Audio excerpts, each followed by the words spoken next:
I'm Adriana. He's Jamie. We've been married for, how long have we been married? 14 years. 14 years.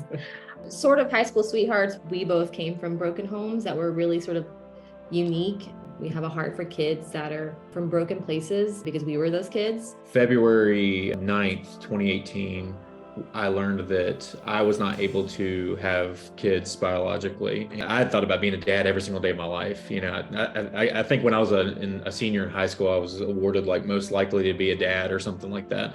We assumed that we were going to have our biological children and then adopt, and so in 2018, I get a call from the doctor saying, "Yeah, you can't have kids," and that was devastating and really felt very unfair, because you're like, God, what was that? Like, why do I have this passion for being a dad and all this kind of thing? And then, you find out you can't have kids. And we would talk about these two kids. We're like, we have a little boy with dark hair, and her family is Puerto Rican. And we had this just a little olive complexion, and we just see like our kids in our mind of what our kids would look like.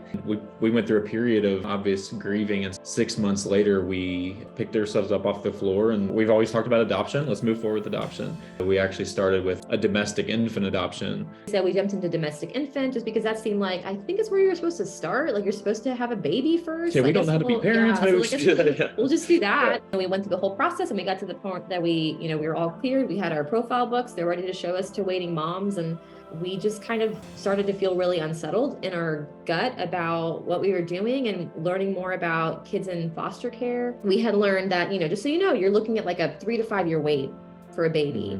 Mm-hmm. And I hope you're fine with that. And in theory, we were fine with that. But then when we really kind of started scratching under the surface, we were just like, I don't know if we're fine with that. Like, not because of the waiting, but just because there are kids right now that are in care who are legally available for adoption. They've been waiting for 3 to 5 years. And like, it doesn't seem fair to wait for, a baby when we've got kids right now that are right now waiting, and they're doing the waiting. They're doing the hard work of waiting. There's a night where we kind of got an update from the adoption agency we were working with.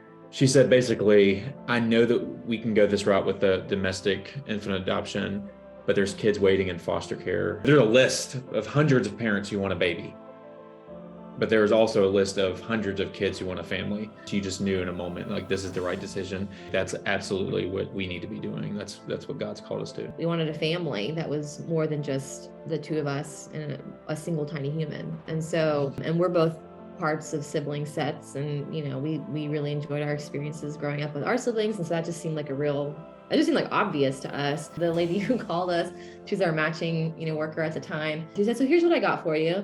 There's 4 of them. Sat there for a second, like stunned, and then Jamie walked into the room, and I was like, "We have our first match." They just called us about the one group. A week later, they said, "We're looking for like a yes or no right now." We didn't have child life histories. We didn't really have a whole lot. And they sat us in a call, and they said, "Here's what we have as far as their history." We had learned in our foster care training about the importance of siblings, and about, especially kids that move house to house, how the only lifeline they will have sometimes is their siblings. So it's very, very obvious that they have each other, and that they need that. So I don't know that that's immediately intuitive to people going into this, but if you start to think through it, it makes sense that, like, when kids have to move from house to house to house, you have your brother and sister with you, then at least you have some sort of connection.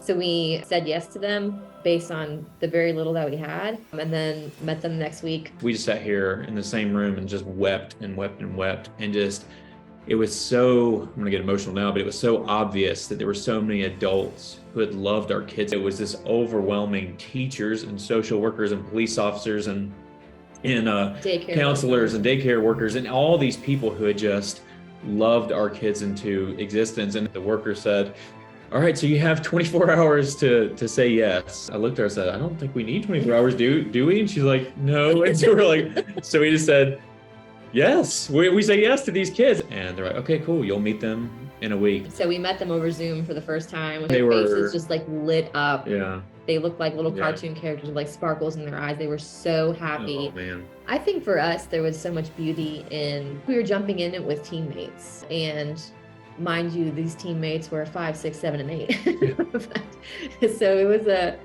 lopsided team, but they were in a lot of ways as interested as we were in making it work. it was hard. I mean, it was really, really, really hard. And we came into it, I think, blissfully naive about how difficult it was going to be. Yeah, we call it holy naivete. Yeah, Thank it you, Lord, for not was. revealing all of the The nuances of it, because it struggles. It was really, really hard. However, they came to us knowing that we were going to be their adoptive placement, and they had just as much stake in it as we did, I think.